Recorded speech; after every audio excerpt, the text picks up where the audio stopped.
Então o senhor sabe que Jair Bolsonaro não está inelegível, porque ele não foi julgado por nenhum tribunal. Ele está elegível. Tá, pessoal? Vocês que vão passar esse vídeo para frente, passe ele para frente. Jair Bolsonaro está elegível. Ele não foi condenado por nenhum tribunal. Então eu gostaria que o senhor desmentisse isso, doutor Gunê. Ficaria muito feliz, porque reportaria aquele Gunê que foi no meu gabinete e que foi recebido por mim e que eu tive essa conversa com o senhor. E foi exatamente o que o senhor me disse. Que eleições sem uma oposição como a minha, sem um motivo, sem um crime realmente concreto que eu tenha cometido, fazer eleições sem a minha pessoa é negar a democracia aqui no Brasil. Fala pessoal, sejam bem-vindos! Começando mais um vídeo recheado de informações importantíssimas. Mas antes, inscreva-se agora mesmo no canal, deixe o seu like e compartilhe esse vídeo com o máximo de pessoas. Assim você vai estar me ajudando demais. Giro na tela e notícias a seguir.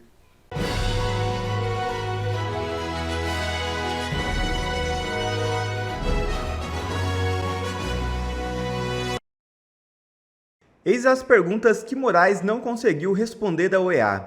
Durante a recente visita da comitiva da Organização dos Estados Americanos ao Brasil, diversas questões sem resposta trouxeram à tona práticas de censura e restrições à liberdade de expressão.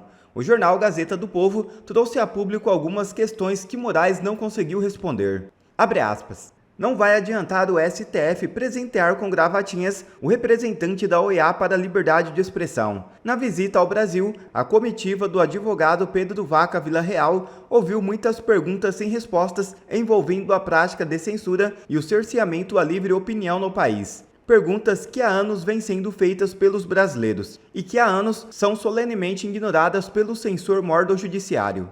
Se o relator colombiano tiver um mínimo de desconfiômetro, haverá de se perguntar como é que se defende a democracia agredindo a liberdade de expressão de forma tão escancarada. Quanto à prática de censura, o ministro Alexandre de Moraes acabou fazendo uma confissão explícita. Ele disse que ordenou o bloqueio de apenas 120 perfis nas redes sociais, como se a censura se contasse em números, só passando a ser perniciosa caso quando ultrapasse a casa de milhões de calabocas. Como não ficou restrito à bolha do consórcio governo PT e do STF, o relator da OEA ouviu relatos pormenorizados dos abusos cometidos. Ele volta para Washington com a mala cheia de documentos comprobatórios. Com certeza foi informado também das manifestações do presidente da Câmara, Hugo Mota, e do ministro da Defesa, José Múcio Monteiro. Ambos disseram em entrevista que não faz sentido classificar os atos de 8 de janeiro como tentativa de golpe. Até o ministro da Defesa admite que isso salta aos olhos, de que há gente inocente pagando por crimes não cometidos. Gente que quebrou uma vidraça e acabou recebendo condenação maior do que normalmente aplicada a assaltantes à mão armada. Fecha aspas. E em atitude desesperada, ao descobrir denúncias ao OEA, Moraes toma atitude inesperada e faz chegar recado à defesa de Bolsonaro. É isso mesmo. A reação dos ministros do STF após o encontro entre o ex-presidente Bolsonaro e integrantes da Comissão de Direitos Humanos da OEA não foi nada boa. Bolsonaro foi contundente nas acusações e denúncias sobre o ministro Alexandre de Moraes. Assim que descobriu a notícia, Moraes tomou uma atitude inesperada e fez chegar à defesa de Bolsonaro, que não gostou nem um pouco das acusações feitas contra ele, diz o Metrópolis. Pelo visto, o desespero bateu à porta. Que surto! Alexandre de Moraes e o STF tiveram uma crise histérica e entraram em surto total depois que eles descobriram que o presidente Bolsonaro se encontrou com o Pedro Vaca, o relator da OEA que veio investigar a censura aqui no Brasil.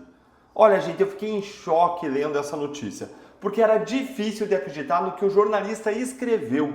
Eu vou te explicar isso em 3 pontos. Primeiro, eu vou te mostrar o surto que o Moraes e o STF tiveram. Segundo, eu vou te dizer qual foi a reação absurda deles, praticamente uma ameaça velada ao Bolsonaro. E em terceiro lugar, eu vou mostrar para você como que o STF e a imprensa são hipócritas comparando essa situação com uma outra situação que mostra 2 pesos e 2 medidas de cair o queixo. Então fica aqui comigo até o final. Bora ler aqui essa manchete aí do Metrópolis, do Igor Gadelha. STF reage a denúncias de Bolsonaro contra Moraes à OEA. E senta aí na cadeira, porque o que você vai ler comigo aqui agora é inacreditável.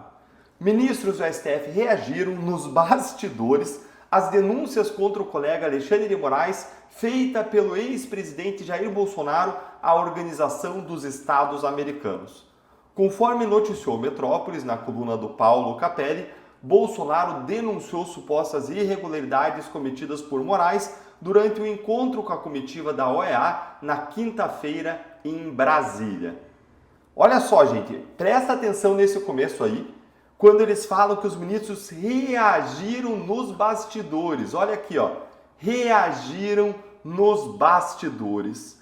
Gente, só isso aí já está muito errado. E foi justamente por ser errado reagir que eles fizeram isso nos bastidores, no escurinho do sigilo da fonte jornalística. Bolsonaro é cidadão como qualquer outro. E ele é investigado no STF de forma ilegal e ele tem direito à ampla defesa. Ele pode denunciar quem ele quiser no Supremo para o órgão internacional que ele quiser. Quando Lula era investigado na Lava Jato, ele fez exatamente isso e fez inúmeras vezes, denunciando a Força-Tarefa e o Moro para Deus e o mundo. Vocês alguma vez viram aí notícias como essa dizendo que o Moro ou os procuradores da Lava Jato reagiram nos bastidores contra Lula? Jamais, porque seria errado. Esse STF é sem limites e eu publiquei um vídeo ontem mostrando como que o Pedro Vaca está preocupado justamente com essa falta de limites do STF. Eu vou deixar o link aqui na tela no final e a descrição para você assistir depois, porque é imperdível você assistir esse vídeo. E se você concorda comigo que isso já é absurdo, vai deixando aqui o seu like, essa curtida e presta atenção aqui que vai ficar ainda mais revoltante. Mas quando você dá o seu like, você ajuda a voz da nossa indignação conjunta a chegar ainda mais longe. Olha aqui para você ver aqui o que a reportagem segue falando. Ó. Segundo a reportagem, Bolsonaro afirmou que Moraes teria ajustado depoimentos, praticado pescaria probatória e prendido suspeitos sem que haja denúncia formalizada. Ou seja, gente, tudo verdade. A gente mostrou isso aqui várias vezes. O ex-presidente disse ainda ser alvo de perseguição política, o que está mais do que comprovada, como eu também já mostrei aqui várias vezes. A notícia foi muito mal recebida por Moraes e por outros ministros do STF. Afinal de contas, a gente sabe que eles não gostam de ser criticados, né? Eles censuram, derrubam as redes sociais, atacam, perseguem quem critica eles. Olha lá, segundo apurou a coluna, o próprio Moraes fez chegar a defesa do Bolsonaro que não gostou nem um pouco das acusações contra ele. Gente, o próprio Moraes fez chegar a defesa de Bolsonaro que não gostou nem um pouco das acusações feitas contra ele. Oi? Como que é isso aí? Não, gente, eu não li isso, viu? Isso aqui é o suprassumo da ilegalidade, do abuso. Sabe do que eu lembrei agora? Eu lembrei daquela frase do juiz auxiliar do Moraes lá na Vaza Toga, que tá aí, ó. Ele, Moraes, cismou. E quando ele cisma, é uma tragédia. Lembra dessa frase aí? Lembra das mensagens vazadas do gabinete do Moraes? Ali, o assessor do Moraes estava direcionando o que o Moraes queria que constasse no relatório do TSE, que depois o Moraes ia usar para tomar decisões, o que é um outro absurdo que eu já expliquei aqui no canal. Mas voltando, gente, como assim o Moraes, o juiz do caso, fez chegar na defesa do investigado que não gostou da estratégia de defesa dele? Desde quando que o juiz pode se meter na estratégia de defesa ou impedir críticas a ele, juiz?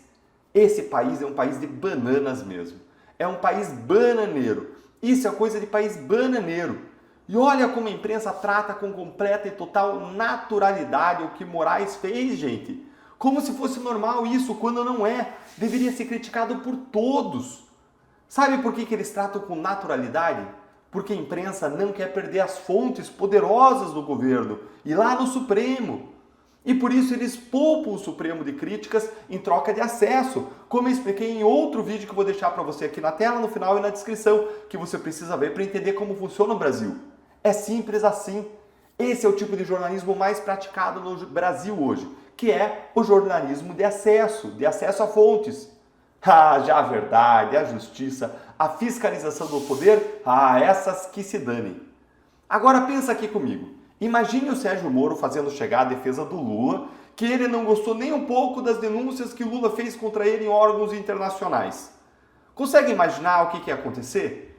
A imprensa militante inteira não ia parar de falar disso. Gilmar Mendes e os outros ministros do STF dariam entrevista atacando o Moro. Aquele clube da impunidade, o tal do Prerrogativas, ia anunciar não sei quantas medidas jurídicas contra Moro. O PT e a Gleisi Hoffmann iam fazer um inferno nas redes sociais. Ia ter nota de repúdio de todas as associações de esquerda, abaixo-assinado em defesa do Estado de Direito lá na USP e por aí vai. Mas vejam como que está tudo quieto. Ninguém fala nada porque o STF está fazendo. E aí ninguém fala contra o STF. E porque é contra Bolsonaro. Como eles não gostam do Bolsonaro e querem ver ele preso, querem ver ele ardendo no fogo, aí vale tudo contra o Bolsonaro. Eu quero muito rapidamente me dirigir ao doutor Gunê, com todo respeito. A OEA veio aqui e eu tive a oportunidade de estar com eles e, como vocês todos sabem, coloquei todas as verdades em cima da mesa, não há nenhuma mentira ali, né? Eles vão checar tudo e vão saber, né, na conclusão, para que possa fazer o relatório. Mas o dono da ação sempre é o Ministério Público, né? É coisa que não tem sido respeitada no Brasil. O Supremo Tribunal Federal não respeita o Ministério Público Federal. E de vez em quando dá uma provocada lá e tal, no caso de Daniel Silveira, é claro, e tal, mas na maioria passou o rodo em tudo, porque o ministro Alexandre de Moraes, ele é relator de tudo, né? Porque ele é a vítima de tudo, então tudo que se faz no Brasil abre-se um processo por conta dele, porque ele é o ofendido, ele então vira o Ministério Público, ele se torna, a partir de vítima, ele vai até o julgamento. Mas tem um julgamento, e que está na mão do doutor Gunê, e aí, doutor Gunê, eu quero me dirigir ao senhor, em que a Vera Mídia está dizendo que o senhor vai denunciar o Jair Bolsonaro, será denunciado, e alguns dizem que muito rapidamente, né, antes que saia o relatório da OEA, né, não sei se é dando pressão no senhor, não sei se o senhor também é um homem pressionável, né, e se os pares da Suprema Corte estão dando pressão no senhor. O fato é que eles estão dizendo que o senhor vai realmente denunciar o Jair Bolsonaro e vai fazer isso antes desse relatório, porque tem um porém também, é a sua recondução ao Ministério Público Federal, que depende do Lula. Como até agora eu vi eles dizendo, né, porque agora é assim, membros do Supremo Tribunal Federal falam de zap com um âncora de televisão que está no ar, que se gloria e está recebendo zap de ministro da Suprema Corte. Olha que absurdo, doutor Gunê, nós chegamos. Então essa gente está dizendo isso, que o senhor vai denunciar o Jair Bolsonaro, porque certamente tem uma informação. Espero que não tenha saído do senhor e que a informação também seja mentirosa. Mas aí, depois de 3 dias de ouvir isso, ficar ouvindo, né, lendo, né, o Ney vai denunciar, que não sei o que e tal, nessa grande e velha imprensa, a minha pergunta é, por que o senhor não fez ainda uma nota desmentindo de que isso é fake? Né? Porque o senhor, como Ministério Público, sabe que o senhor não pode estar vazando nada, e mas virou uma prática no Supremo, né? Vazar para quem eles querem, ainda que esteja sob segredo de justiça, mas eu acho que o senhor deveria desmentir. Sabe por quê, doutor Gunê? A minha agonia é porque eu lhe recebi no meu gabinete, a pedido do senador Marco Rogério. Eu não queria receber. Eu queria receber porque eu sei que o senhor é ligado a Flávio Dino, é ligado ao ministro Gilmar Mendes, e nós estamos num processo depurativo, é ligado, foi indicado pelo Lula, né? E, assim, eu estudo muito quem eu vou sabatinar. Mas o Marcos Rogério me pediu, e disse, olha, é um homem de bem, é honrado, é meu professor, é um cara que cumpre a lei. Bem, eu lhe recebi. E a nossa conversa, lá no meu gabinete, foi exatamente essa conversa que eu vou falar aqui agora. Eu lhe recebi, muito educadamente, o senhor estava ali educado também, porque vocês, quando estão na posição de pedir um apoio, vocês ficam mais educados do que já são, mas eu lhe recebi. E recebi e disse ao senhor que eu era estava incomodado com a violação da Constituição, com as leis no Brasil, nosso ordenamento jurídico não vale nada, e não vale mesmo, e que está nas nuvens. E como é que o senhor se comportaria diante disso? O senhor me disse, eu respeito as leis, sou cumpridor de lei, respeito a Constituição. Se o senhor for indicado, se o senhor passar nessa votação na CCJ, como o senhor se portará? Não, eu vou exigir que o Supremo, que é a PGR, que a Procuradoria-Geral da República, que tudo que é processo tenha que passar pela Procuradoria. E que eu vou me pronunciar com justiça. O senhor será um homem justo? Vou me pronunciar com justiça. Serei um PGR com justiça. Eu disse, me surpreenda. Me surpreenda. Mas se o senhor denunciar Jair Bolsonaro, não passou de uma farsa e de uma mentira. Porque aí o senhor não estará me surpreendendo. Até porque eu lhe surpreendi na sabatina, lembra? Quando eu lhe perguntei onde o senhor encontrou amparo jurídico. Dá uma olhada aí, pessoal. Entendi também o voto do senhor quando deixou o Jair Bolsonaro inelegível. Mas alguém ser condenado e perder os direitos políticos, seu Paulo, aí a pergunta é minha. Porque reuniu com o embaixador? Qual o problema de um presidente da República se reunir com o embaixador? E porque falou mal da urna? Eu continuo falando mal da urna. Eu queria que o senhor falasse sobre isso e... Nos casos em que Vossa Excelência mencionou ultimamente, né, eu não condenei o presidente Bolsonaro. Eu fiz um parecer que indicava esse resultado como o devido diante das circunstâncias que estavam ali no processo. Amparo jurídico para poder votar na inegibilidade de Jair Bolsonaro. Olha como é que o senhor gaguejou. Então o senhor sabe que Jair Bolsonaro não está inelegível, porque ele não foi julgado por nenhum tribunal. Ele está elegível. Tá, pessoal? Vocês que vão passar esse vídeo para frente, passe ele para frente. Jair Bolsonaro está elegível. Ele não foi condenado por nenhum tribunal.